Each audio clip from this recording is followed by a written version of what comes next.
আসসালামু আলাইকুম। বিসমিল্লাহির রহমানির রহিম। সুপ্রিয় শিক্ষার্থীবৃন্দ, তোমরা যারা নবম দশম শ্রেণীতে পড়ো, তোমাদের ইসলাম শিক্ষা বই থেকে দ্বিতীয় অধ্যায় পার্ট 22 শরীয়তের তৃতীয় উৎস হচ্ছে আল ইজমা, এটা নিয়ে আজকে আলোচনা করব। তো ইজমার পরিচয় জানবো, এরপরে আমরা শেষে এই পাঠ থেকে কি কি প্রশ্নগুলো হতে পারে সেটা নিয়ে আলোচনা করব। তোমার সাথেই থাকো, ইনশাল্লাহ উপকৃত হবে। কেমন?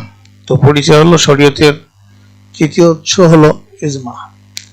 ইজমা হলো আরবি শব্দ, এর আবিধানিক অর্থ একমত হওয়া, ঐক্যবদ্ধ হওয়া, মতৈক্য প্রতিষ্ঠা করা ইত্যাদি। ব্যবহারিক অর্থে কোনো বিষয় বা কথার ঐক্যমত্য পোষণ করাকে ইজমা বলে। ইসলামী পরিভাষায় শরীয়তের কোনো বিষয়ে একই যুগের মুসলিম উম্মতের পূর্ণবান মুস্তাহিদগণের গবেষক, অর্থাৎ মুস্তাহিদগণ মানে গবেষক, এতে ঐক্যমত পোষণ করাকে ইজমা বলা হয়। ইজমা মহানবী সাল্লাল্লাহু আলাইহি ওয়াসাল্লামের পরবর্তী যে কোনো যুগ হতে পারে, সাহাবীগণ থেকে শুরু করে কিয়ামত পর্যন্ত প্রতিটি যুগে ইজমা প্রতিষ্ঠিত হতে পারে। ইজমা কোরআন সুন্নাহ সমর্থিত হওয়া আবশ্যক। কোরআন সুন্নাহ মূলনীতি বিরোধী কিংবা কোনো অন্যায় ও পাপ কাজে ইজমা হয় না। ইজমা আল্লাহ তাআলা প্রদত্ত মুসলমানদের জন্য বিশেষ মর্যাদা ও নিয়ামত। ইজমার উৎপত্তি। ইজমা ও ঐক্যমত্যের ভিত্তিতে কোনো সমস্যা সমাধান করা হয় বা সমাধান করা কিংবা নতুন বিধান প্রবর্তন করা কোনো নতুন ঘটনা নয়, বরং রাসূলুল্লাহ সাল্লাল্লাহু আলাইহি ওয়াসাল্লামের সময় হতেই এর ব্যবহার বা প্রচলন লক্ষ্য করা যায়। রাসূলুল্লাহ সাল্লাল্লাহু আলাইহি ওয়াসাল্লাম স্বয়ং বিভিন্ন বিষয়ে সাহাবীগণের পরামর্শ নিতেন অথবা তাদের মতামতের আলোকে সর্বসম্মত সিদ্ধান্ত গ্রহণ করতেন। আল্লাহ তাআলা বলেন, বিসমিল্লাহির রহমানির রহিম, আমরহুম শুরা বাইনাহুম। আর তাদের কাজকর্ম সম্পাদিত হয় পারস্পরিক পরামর্শের ভিত্তিতে। সূরা আশ-শুরা আয়াত হলো 38। এভাবে রাসূলুল্লাহ সাল্লাল্লাহু আলাইহি ওয়াসাল্লাম ইজমার বৈধতা দৃষ্টান্ত আদর্শ প্রতিষ্ঠা করেন। পরবর্তীতে সাহাবীগণের যুগে এর পূর্ণাঙ্গ প্রচলন ঘটে। খলিফাগণ নতুন কোনো সমস্যার সম্মুখীন হলে সর্বপ্রথম আল কোরআনে এর সমাধান খুঁজতেন। তাতে খুঁজে না পেলে মহানবী সাল্লাল্লাহু আলাইহি ওয়াসাল্লামের হাদিসের মাধ্যমে সমাধান করতেন। আর যদি হাদিসেও সে সমস্যার সুস্পষ্ট কোনো সমাধান না পেতেন, তখন তারা বিশিষ্ট সাহাবীগণের মতামত নিয়ে ঐক্যমতের ভিত্তিতে সমাধান দিতেন। যেমন হযরত আবু বকর রাদিয়াল্লাহু আনহু এর সময় সাহাবীগণের ঐক্যমতের মাধ্যমেই কোরআন সংকলনের কাজ শুরু করা হয়। দ্বিতীয় খলিফা হযরত ওমর রাদিয়াল্লাহু তাআলা আনহু এর সময় 20 রাকাত তারাবি এর সালাত জামাতের সাথে আদায় করার ব্যাপারে সাহাবীগণের ইজমা প্রতিষ্ঠিত হয়। এভাবে মধ্যবর্তী যুগগুলোতে ইজমার মাধ্যমে নানা সমস্যার সুষ্ঠু সমাধান করা হয়েছে। ইজমার হুকুম ও কার্যকারিতা। ইজমা শরীয়তের তৃতীয় উৎস। বিধিবিধান নির্ধারণে ইজমা অকট্ট দলিল হিসেবে সাব্যস্ত। সাধারণভাবে ইজমার ভিত্তিতে প্রণীত বিধানের উপর আমল করা হচ্ছে ওয়াজিব। ইজমার গুরুত্ব ও বৈধতা। ইসলামী শরীয়তে ইজমা অত্যন্ত গুরুত্বপূর্ণ। আল কোরআন ও হাদিসের পরেই হলো এর স্থান। এটি শরীয়তের তৃতীয় উৎস বা অকট্ট দলিল। আল কোরআনের বিভিন্ন আয়াত, হাদিস দ্বারা ইজমার বৈধতা প্রমাণিত। আল্লাহ তাআলা বলেন, কুনতুম খায়রা উম্মাহ উখরিজাত লিন-নাস, তোমরাই শ্রেষ্ঠ উম্মত, মানব জাতির জন্য তোমাদের আবির্ভাব। সূরা আল ইমরান আয়াত 110। অন্য আয়াতে বলা হয়েছে, ওয়াকাযালিকা জাআলনাকুম উম্মাতাও ওয়াসাতান লিতাকুনু শুহাদাআ আলান নাস। আর এভাবে আমি তোমাদের এক মধ্যপন্থী জাতি রূপে প্রতিষ্ঠিত করেছি, যাতে তোমরা মানব জাতির জন্য সাক্ষ্যদাতা হতে পারো। সূরা আল বাকারা আয়াত 143। উপরোক্ত আয়াতের উম্মতে মুহাম্মাদী তথা মুসলিম জাতিকে শ্রেষ্ঠ মধ্যপন্থী উম্মত হিসেবে উল্লেখ করা হয়েছে, যা ইজমার পক্ষে দলিল স্বরূপ। মুসলিম মুজাহিদগণ একমত হয়ে কোনো বিষয় ফয়সালা করলে তার বিরোধিতা করা চরম পাপ। আল্লাহ তাআলা এই প্রসঙ্গে বলেন, ওয়ামাই ইউশাকিকির রাসূলা মিন বাদি মা তাবায়্যানা লাহুল হুদা ওয়া ইয়াত্তাবি' গায়রা সাবিলিল মুমিনিনা নু'লিহি মা তাওয়াল্লা মা তাওয়াল্লা ওয়া নুসলিহি জাহান্নাম। যার অর্থ হলো, আর সৎপথ প্রকাশিত হওয়ার পর কেউ যদি রসুলের বিরুদ্ধাচরণ করে এবং মুমিনগণের অনুসৃত পথের বিরুদ্ধে চলে, তবে আমি তাকে ওই দিকেই ফিরিয়ে দিব যে দিক সে অবলম্বন করেছে এবং তাকে জাহান্নামে নিক্ষেপ করব। সূরা আন-নিসা আয়াত হলো 115।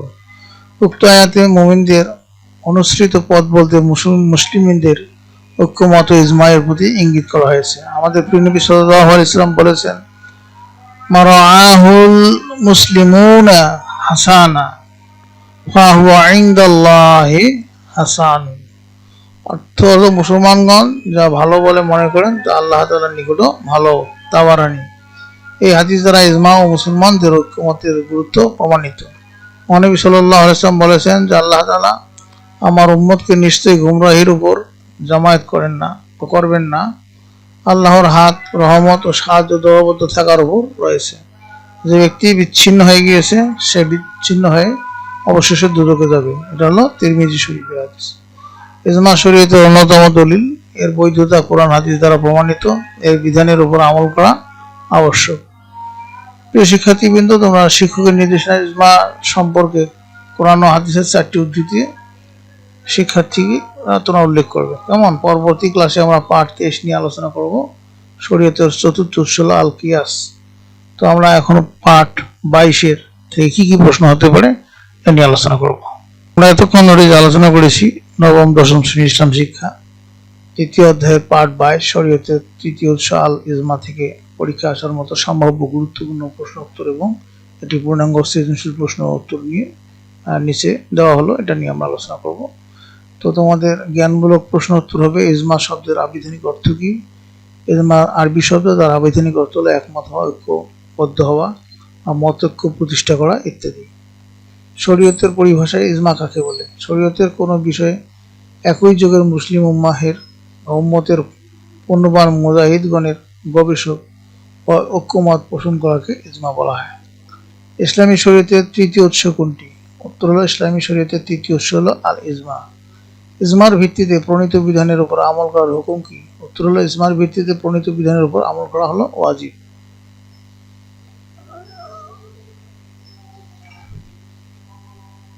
এরপরের প্রশ্ন হলো, বাইনহুম শুরা ওয়া আমরুহুম, এই কথা মানে আর তাদের কাজকর্ম সম্পাদিত হয় পারস্পরিক পরামর্শের ভিত্তিতে, এটি কোন সূরার আয়াত?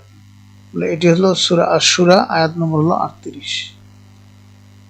তারপরে তোমরাই শ্রেষ্ঠ উম্মত, মানব জাতির জন্য তোমাদের আবির্ভাব হয়েছে, আয়াতটি কোন সূরার অন্তর্গত? উত্তর হলো, আয়াতটি সূরা আল ইমরানের 110 নম্বর আয়াতের অংশ। এরপরে তোমাদের অনুধাবনমূলক প্রশ্ন উত্তর, অন্যায় ও পাপ কাজে কেন ইজমা প্রতিষ্ঠিত হতে পারে না? উত্তর হলো, ইজমা শরীয়তের একটি অকট্ট দলিল, যা অবশ্যই আল কোরআন ও সুন্নাহ দ্বারা সমর্থিত হতে হয়।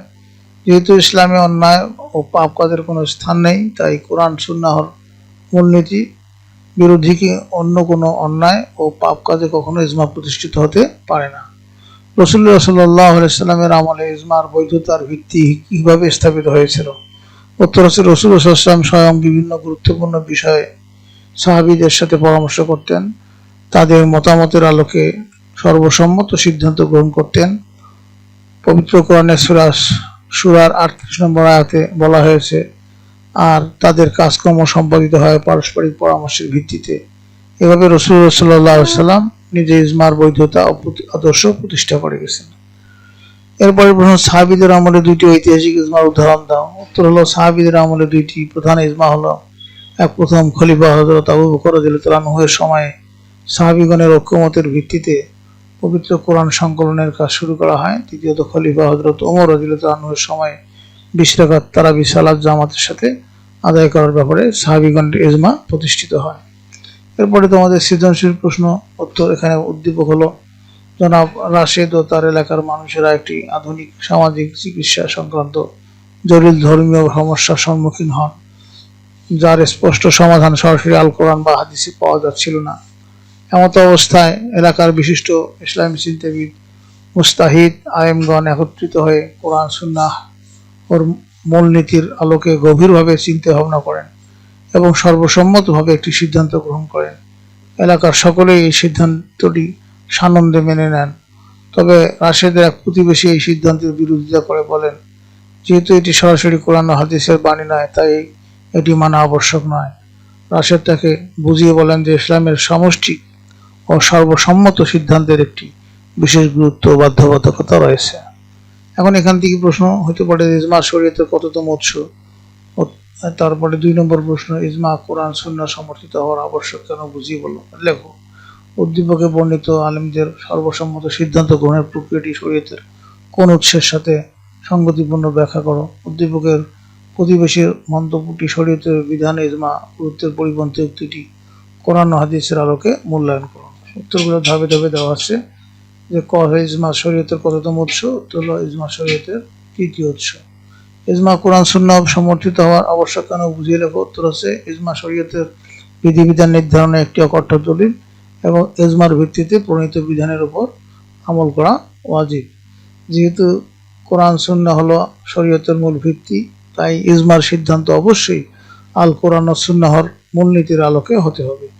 কোরআন সুন্নাহর মূলনীতি বিরোধী কিংবা কোনো অন্যায় বা পাপ কাজে ইসলামে ঐক্যমত হওয়ার কোনো সুযোগ নেই, তাই ইজমা কোরআন সুন্নাহ সমর্থিত হওয়া আবশ্যক।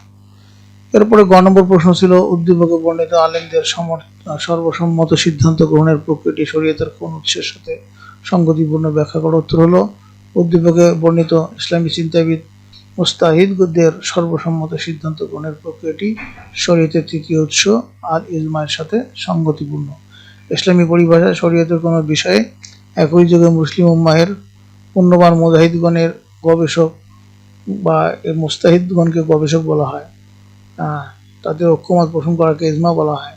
উদ্দীপকের সমাজেও আলেম ও মুস্তাহিদগণ আল কোরআন ও হাদিসে সরাসরি সুস্পষ্ট সমাধান না পেয়ে একত্রিত হয়ে সর্বসম্মত সিদ্ধান্ত গ্রহণ করেছেন, যা ইজমার একটি বাস্তব প্রতিফলন। রাসূলুল্লাহ সাল্লাল্লাহু আলাইহি ওয়াসাল্লাম এর ওফাতের পর সাহাবীদের যুগে খলিফাগণ কোনো নতুন সমস্যার সম্মুখীন হলে এবং আল কোরআন ও হাদিসে তার সুস্পষ্ট সমাধান না পেলে বিশিষ্ট সাহাবীদের মতামত নিয়ে ঐক্যমতের ভিত্তিতে বা ইজমার মাধ্যমে সমাধান করতেন। যেমন হযরত আবু বকর রাদিয়াল্লাহু আনহু এর আমলে সাহাবীগণ ইজমার ভিত্তিতে কোরআন সংকলন শুরু হয়। হযরত ওমর রাদিয়াল্লাহু আনহু এর আমলে 20 রাকাত তারাবির সালাত জামাতের সাথে আদায়ের ব্যাপারে ইজমা প্রতিষ্ঠিত হয়। অতএব উদ্দীপকের প্রক্রিয়াটি শরীয়তের তৃতীয় উৎস ইজমার প্রক্রিয়াকে নির্দেশ করে। ঘ নম্বর প্রশ্ন ছিল, উদ্দীপকের প্রতিবেশীর মন্তব্যটি শরীয়তের বিধান ইজমার গুরুত্বের পরিপন্থী উক্তিটি কোরআন ও হাদিসের আলোকে মূল্যায়ন করো। উত্তর ছিল উদ্দীপকের প্রতিবেশীর মন্তব্যটি শরীয়তের বিধান ও ইজমার গুরুত্বের সম্পূর্ণ পরিপন্থী, তা কোরআন ও হাদিসের অকাট্য প্রমাণাদি দ্বারা স্পষ্ট। ইজমা শরীয়তের তৃতীয় উৎস এবং বিধিবিধান নির্ধারণে এটি একটি অকাট্য দলিল। সাধারণভাবে ইজমার ভিত্তিতে প্রণীত বিধানের উপর আমল করা ওয়াজিব বা আবশ্যক। পবিত্র কোরআনের সূরা আন-নিসার 115 নম্বর আয়াতে আল্লাহ তাআলা ইরশাদ করেছেন, আর সৎ পথ প্রকাশিত হওয়ার পর কেউ যদি রাসূলের বিরুদ্ধাচরণ করে এবং মুমিনগণের অনুসৃত পথের বিরুদ্ধে চলে, তবে আমি তাকে ওই দিকেই ফিরিয়ে দেব যেদিক সে অবলম্বন করেছে এবং তাকে জাহান্নামে নিক্ষেপ করব। মুফাসসিরগণের মতে এখানে মুমিনগণের অনুসৃত পথ বলতে মুসলিম উম্মাহর ঐক্যমত বা ইজমাকেই বোঝানো হয়েছে, যার বিরোধিতা করা চরম পাপ ও শাস্তিযোগ্য অপরাধ। এছাড়া হাদিস শরীফে ইজমার বাধ্যবাধকতা সুপ্রতিষ্ঠিত। মহানবী সাল্লাল্লাহু আলাইহি ওয়াসাল্লাম ইরশাদ করেন যে আল্লাহ তাআলা আমার উম্মতকে নিশ্চয়ই গুমরাহির উপর জমায়েত করবেন না। আল্লাহর হাত রহমত ও সাহায্য দলবদ্ধ থাকার উপর রয়েছে। যে ব্যক্তি বিচ্ছিন্ন হয়ে গেছে সে বিচ্ছিন্ন হয়ে অবশেষে দোজখে যাবে। তিরমিজি শরীফের হাদিস। অন্য একটি হাদিসে এসেছে, মুসলমানগণ যা ভালো বলে মনে করেন তা আল্লাহ তাআলার নিকটও ভালো, তা বাড়ানি। উদ্দীপকের প্রতিবেশী মনে করেছিল যে সরাসরি কোরআন হাদিসের বাণী না হয় এই সিদ্ধান্ত মানা আবশ্যক নয়, যা ভুল ধারণা। কারণ ইজমা কোরআন ও হাদিসের পরোক্ষ অকট্য দলিলের উপর ভিত্তি করে আলেম গবেষকগণের দ্বারা গৃহীত সিদ্ধান্ত। সুতরাং ইজমার বিরোধিতা করা এবং একে অমান্য করার মন্তব্যটি সম্পূর্ণ অযৌক্তিক এবং শরীয়তের বিধানের পরিপন্থী। প্রিয় শিক্ষার্থীবৃন্দ, এই ছিল আজকের আলোচনার বিষয়বস্তু। এই পড়াগুলো তোমাদের পরীক্ষায় কাজে লাগবে ইনশাআল্লাহ। তোমাদের সার্বিক মঙ্গল কামনা করে পরবর্তী ক্লাস দেখার আমন্ত্রণ জানিয়ে আজকে এখানে বিদায় নিচ্ছি। কথা হবে।